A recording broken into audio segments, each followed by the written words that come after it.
Who would have thought that Facebook would ever help the Pakistani government enforce Sharia blasphemy laws? Yeah, me too.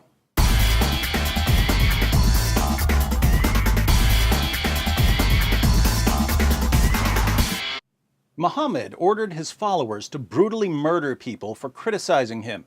Nearly 14 centuries later, blasphemy is still punishable by death in Pakistan, leading to a clash of cultures.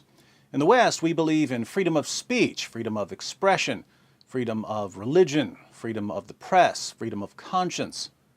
In Pakistan, they believe in the freedom to brutally murder you for thinking that you have these freedoms. Even a false accusation of blasphemy can lead to an immediate execution by a Muslim mob. They will beat you to death and parade your body through the streets if they even think that you've done what I do on a daily basis, namely criticize Muhammad and the Quran.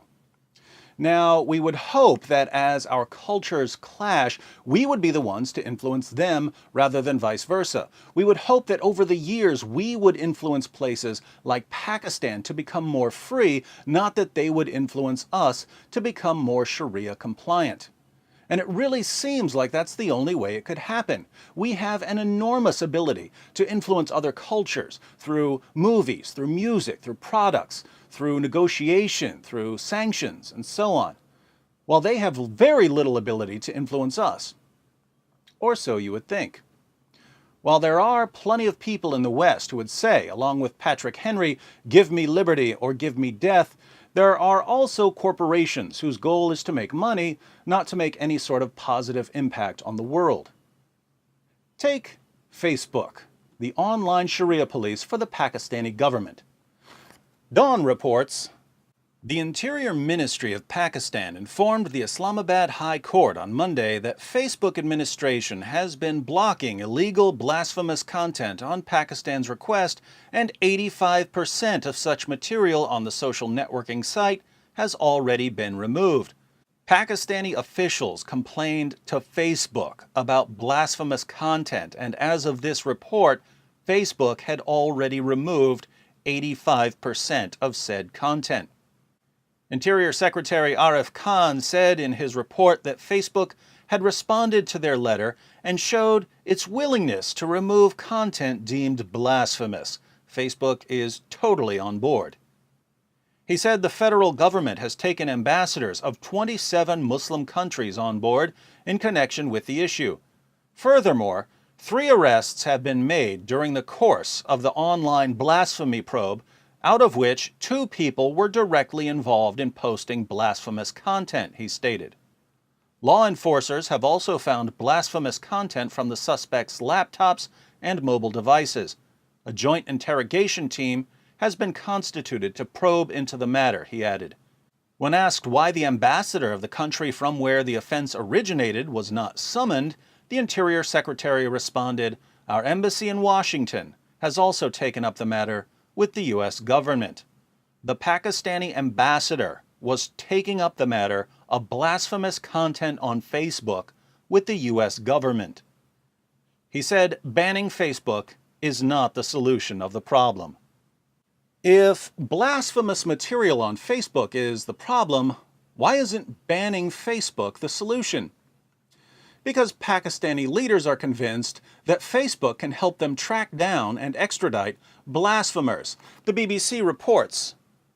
Earlier this week, Pakistani Prime Minister Nawaz Sharif voiced his support for a wide-ranging crackdown on blasphemous content on social media. In a statement on his party's official Twitter account, he described blasphemy as an unpardonable offense. It's okay to offend us on Twitter, but not them.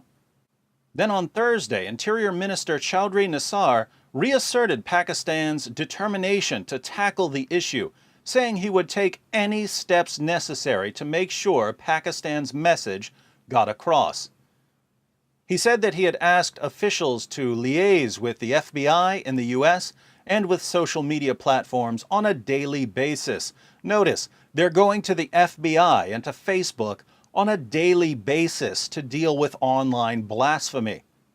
Facebook and other service providers should share all information about the people behind this blasphemous content with us, he is quoted as saying by the Dawn newspaper. There has been little official description of what blasphemous content has been found online so far, but in the past, blasphemy accusations have ranged from depictions of the Prophet Muhammad to critiques, can't have critiques, and inappropriate references to the Quran. CNBC adds, under Pakistani law, anyone suspected of blasphemy can be prosecuted and potentially sentenced to death. According to Reuters, Interior Ministry Chaudhry Nisar Ali Khan said Thursday that an official in Pakistan's Washington embassy had approached the two social media companies, Facebook and Twitter, in an effort to identify Pakistanis, either within the country or abroad, who recently shared material deemed offensive to Islam. Authorities in Pakistan have already identified 11 people suspected of blasphemy and would seek the extradition of anyone living abroad. Facebook said it reviews all government requests carefully, with the goal of protecting the privacy and rights of our users. The rights of their users, however, apparently don't include the right to blaspheme in Pakistan. We disclose information about accounts solely in accordance with our terms of service and applicable law. Applicable where?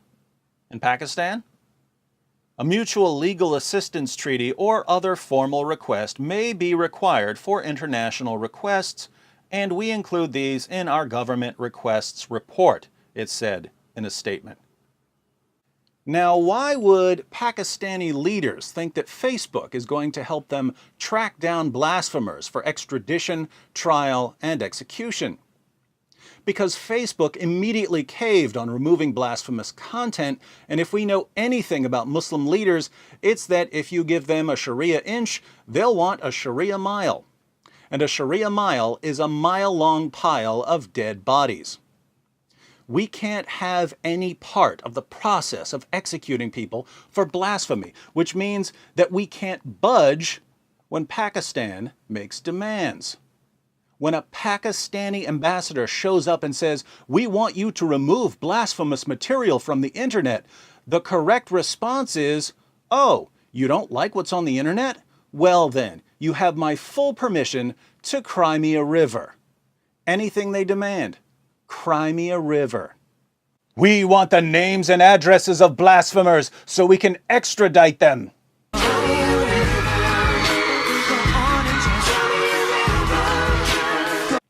We want new community guidelines that forbid pictures of Muhammad. We want David Wood's YouTube channel shut down before it leads the entire country out of Islam. We want...